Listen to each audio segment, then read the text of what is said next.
Hi!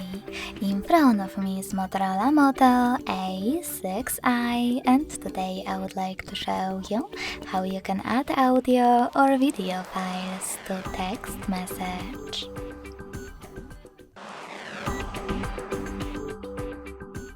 You need to start by opening Messages app and clicking on one of your chats. Now select this plus icon at the bottom left corner and click on Attach File section at the bottom. After that, you can select one of those apps, tap on those three lines at the top left corner to access one of those sources, or just click on Audio and Videos filters at the top.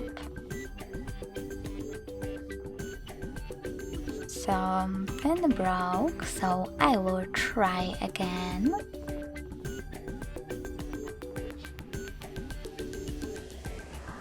Now it works. Okay, hold the file that you wish to add.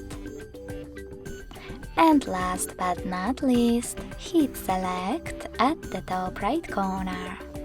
So when I do that, as you can see, my audio file was successfully added. You can also add your video one by selecting this icon with a camera and the photo next to the plus one. Now click on Gallery, scroll down and look for your video over here, or select Folders, click on Videos filters as well, hold the chosen one and click on Select. Thanks so much for watching. If you enjoyed this video, don't forget to leave a like, comment and subscribe. Bye!